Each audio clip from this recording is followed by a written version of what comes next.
السلام عليكم ورحمة الله وبركاته ودي سلام يا دمان أصحاب تلك نجد دعوانيسه ميل والبوء شوكتان يسول بهم مقال كيجو ومركا يدين سو جاريبه وحندونا يا إن المقال كان أنا وجه الله لبا أرمضو كل دول وحين مركا هرفيرين دونا روحي كسب حي شركي مدرسة سبت بحنته يدولة الصومالية وده حيي ومركزي فشل كسر الماضي سيدي عينه هري وسعد علينا إسلا قدب كان وحين بركو فيرين دونا إلا أي دور سياسي أو كمده مدرسة سبت بحنته oo mucaaradka ah isla markaasna looga shakisan yahay inay xiriir hoose la leeyihiin Xasan Sheekh Maxamuud iyo madashi oo kala taagtaagan iyo waliba shir ay maanta leeyihiin oo la filayo inuu ka soo bixi doono war saxaafadeed ay ku dhaliilayaan Xasan Sheekh Maxamuud iyo waliba doorashada aan nooceeda la aqoonin ee uu markaasi jeebka dambe uu ku wato qodobka kalena waxaanu bal ku fiirin doonaa dagaal ka dhacay saaka magaalada Muqdisho oo u dhaxeeya ciidamo xagga dawladda ka socda iyo ciidamo kale oo is abaabulay oo ka hor imaadsan ciidanka dawladda oo doonayay inay mar kale barakiciyaan dad shacab ah oo degan dhul danta guud ah iyo dagaalkaas markii ugu dambeysay looga adkaaday ciidanka dawladda iyo wararkii ugu dambeeyay ee dagaalkaasi ka dhacay gudaha magaalada Muqdisho ayaa bal qaybta dambe bal ku fiirin doonaa warkii ugu dambeeyay marka inaga soo gaaraya marka bal soo dhawaada meel walba joogtaan si walba muuqaalkaygu marka idin soo gaarayaba hadii aynu bilowno xaaladda siyaasadeed ee Soomaaliya ayaa waxay markaan u muuqataa mid sii murugaysa maalinba maalinka ka dambaysa waxaana muuqataa in markaan waxyaalihii ay Soomaalidu heshiiska ku ahayd markaani laga dhaxbaxay oo loo socdo meel aanan aqoonin waxa ka imaan doona waana waxa afka qalaad markaasi lagu yiraahdo gray area Soomaaliya waxay u baxday markaan meel gray area ah Soomaalidu waxyaalaha ay heshiiska ku ahayd mudooyinkii dambana ay ku wada joogtay waxa ka mid ah dastuurkii 2012 marka la sameeyay oo waxyaalaha ku qoran inta ugu badan heshiis lagu ahaa laakiin markaan waxaad moodaa madaxweyne Xasan Sheekh Maxamuud uu ka booday xayndaabkaasi oo uu san jirin dastuur ay Soomaalidu maanta heshiis ku tahay iyo waliba doorashooyinkii laga naqaashi jiray heshiiska lagu noqon jiray la isku qancin jiray inay markaan isku bedeleen kuwa uu Xasan Sheekh Maxamuud uu jeebka uu ku wato taasina marka ay keentay in la yiraahdo marka Soomaaliya xilligan waxay u baxaysaa gray area ama dhul aan la aqoonin sida uu yahay ay u baxaysaa Soomaaliya sidii aynu muuqaalkanagii hore aynu ku sheegnay waxyaamihii la soo dhaafay socday wada hadal u dhaxeeya kooxda mucaaradka ah ee la baxday madasha samata bixinta iyo dawladda Soomaaliya ee wada hadalkaasina wuxuu ahaa mid muddo soo jiitamayay laakiin shalay waxay ahayd meelihiisii ugu dambeeyay oo ama heshiis lagu gaari lahaa ama markaas lagu kala tagi lahaa wuxuuna ku soo dhamaaday fashil marka waxaan rabaa inaan idin yara dul maro waxyaalihii madasha ka dhacay iyo waxyaalihii ka soo baxay shalay markii ay ahayd labadii duhurnimo ama 2 pm markay ahayd dhanka magaalada Muqdisho ama dhanka waqtiga Soomaaliya ayaa waxa kulmay madashaas mucaaradka ah iyo madaxweynaha Soomaaliya Xasan Sheekh Maxamuud oo markaasi ku kulmay gudaha fila Soomaaliya madashu waxay markiiba ay miiska soo saartay laba qodob oo mudooyinkii ugu dambeeyayba ay si weyn uga qaynayeen waana doorashada iyo waliba dastuurkii wax ka bedelka lagu sameeyay waxay madashu soo jeedisay inuu madaxweynuhu ka laabto doorashada aan la aqoonin nooca ay tahay iyo isla markaasi in dastuurka qodobadii la bedelay ama cutubiyadii la bedelay markaasi dib looga laabto laakiin madaxweyne Xasan Sheekh Maxamuud ayaa waxa laga soo warinayaa inuu sheegay in cutubka afraad qaar kamida uu ka tanaasulayo laakiin uusan waxa oo dhan uusan ka tanaasuleynin wuxuu ku sameeyay baa la yiri in waqti iyo dhaqaale badan uu markaasi oga baxay sidii cutubiyadaasi uu ku meel marsan lahaa taasoo marka muujinaysa in wax asagu uu leeyahay oo dano shakhsi ah yihiin ee aysan ahayn wax ummadda iyo dalka loo qabanayo aysan markaasi ahayn waxyaalaha uu yiri waan ka tanaasulayaa oo la sheegay ayaa waxa kamid ah dhowr arrimood oo ku dhex jira cutubka afraad oo kamid ah waxyaalaha muranka weyn markaasi dhaliyay oo la isku haysto madaxweynuhu wuxuu sheegay in baarlamaanka ay dooran doonaan madaxweynaha qodobka inuu ka tanaasulayo oo markaasi uusan madaxweynuhuna uusan doorashada asagu wato oo aan la aqoon nooca ay tahay aan lagu dooranaynin laakiin baarlamaanku ay dooran doonaan laakiin wuxuu jiray isla baarlamaanka naftirkooda ayaa waxa ay ku soo baxayaan ama lagu dooranayaa doorashada anigu aan wato oo nooca ay tahay anigu kaliya aan aqaano taasoo markii fasiraad laga bixiyo ay tahay in xildhibaanada asagu doonayo uu soo saaranayo maadaama doorashadu ay tahay mid asagu uu yaqaano nooca ay tahay oo ilaa hadda cid aragti ka haysata aysan jirin marka xildhibaanada asagu uu soo saartay sida cid walba uu kala soonaanayso way adag tahay taa marka waxay keentay khilaaf xoog leh waxaana la sheegayaa in shirkii uu dhamaaday ayadoo waliba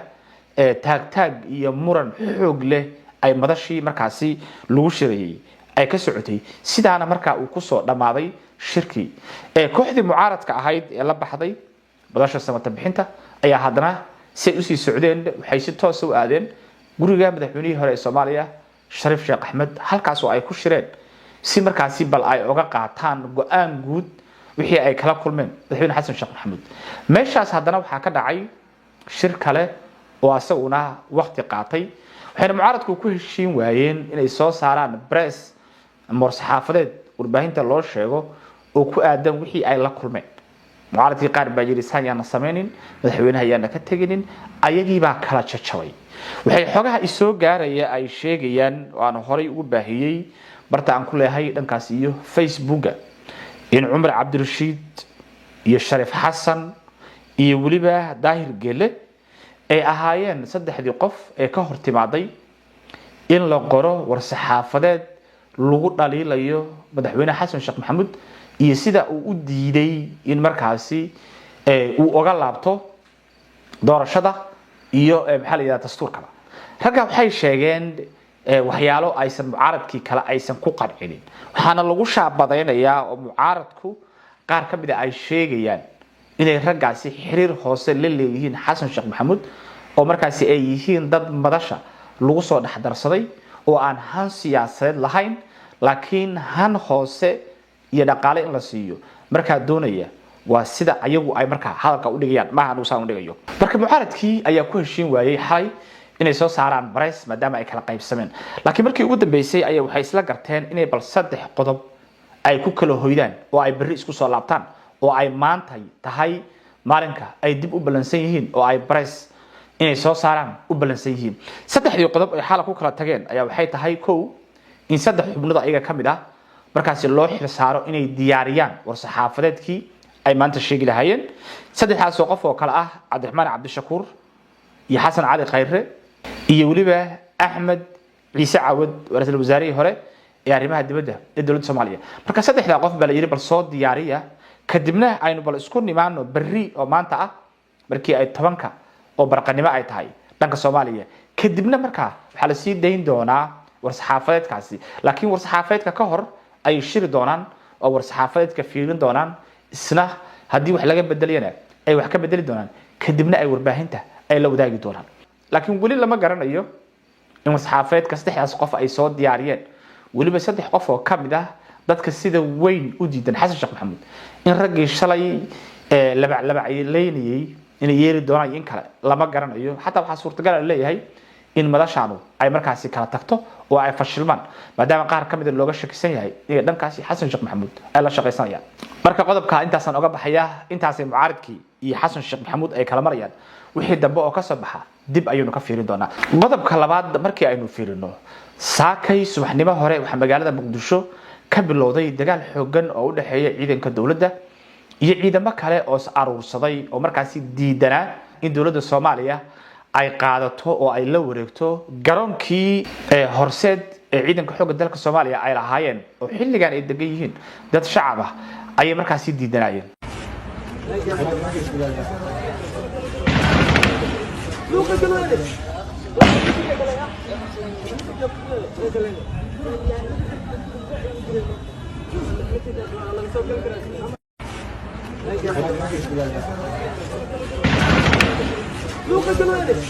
dagaalkan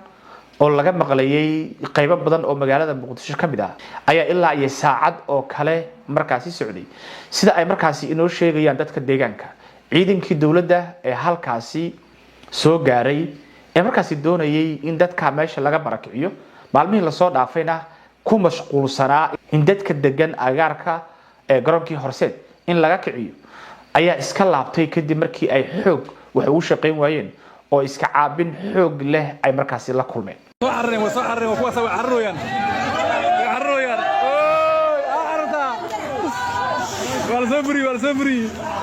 madaxweyne Xasan Sheekh Maxamuud wuxuu go'aansaday inuu xaraasho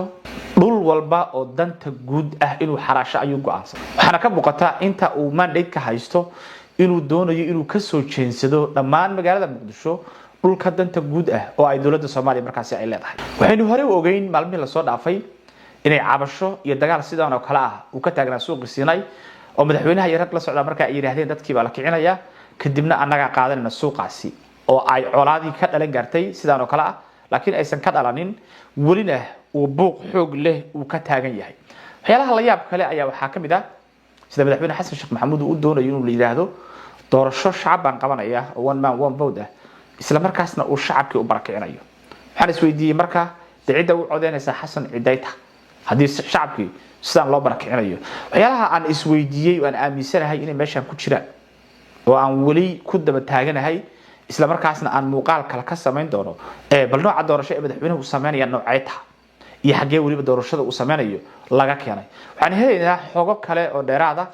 oo markaa muujinaya in systemka doorashada la doonayo in lagu qabto in laga keenay dalka la yiraahdo Azerbaijan waana noocii doorasho ee laga qaban jiray dalkaasi Azerbaijan oo ninka madaxweynaha ka ah ee muddooyinkii ugu dambeeyay dalka iska haystay ee Kyrgyzstaniyaha noocii doorasho iyo qalabkii uu isticmaalay ay dawladda Soomaaliya isticmaalaysa ayaa ina soo gaaraysa. markaysaan taasoo aan doonayo banaan si kale oo gooni ah aan muuqaal uga sameeyo isla markaasna aan xog arunteeda aan ku jiro. qalabkaasu waxa codeynaya dadka caadiga ma ahan ee waxa la leeyahay waa AI iyo artificial intelligence ayaa codeynaya oo dadka caadiga ma ahan result lagu programiyay buu keenaya ayaa la leeyahay. xasan sheekh maxamuud ma doonayo inuu shacab u codeeyo waxa wajii shacabka uu ka leeyahayna ma lahan dadkii asaga caa'ilada u ahaa jifada hoose u ahaa way dadka uu xasan sheekh maxamuud maalin walba ka qixinayo magaalada Muqdisho oo uu xabada nool laqsinayo sida maanta mid taagan oo kale. marka ma xasan sheekh maxamuud kaaba doonaya inay shacab codeeyaan shacabna waji kale su'aashu waa bay hadii aanan indhaha iska tireenin isan qabyaalado naqaadeenin oo rag iska dhicin isan naqaadeenin xasan kama muuqato inuu yahay nin shacab codkiisa doonaya shacab doorasho ma socdo laakiin doorashooyin nooc kale ah oo aynu fiirin doono ayuu u socdaa. marka magaalada Muqdisho arinta baa ka taagan wali lama xaqiijinin dagaalkii saaka dhacay qasaaraha markaasi ka dhashay laakiin dagaal xoog leh ayaa dhashay. ciidanka dawladda Soomaaliya meeshii way isaga bixeen markii ay xoog ku qabsan waayeen. bal wixii dambe oo ka soo baxa amuurtan iyo dagaalkan iyo qasaaraana bal muuqaaladeena dambe ayaynu bal ku fiirin doonaa. intaas muuqaalkan ku soo koobay inta dib isaga soo laaban waxaan ka taagsan nabadino. Assalaamu alaykum warahmatullahi ta'ala wa barakatuh.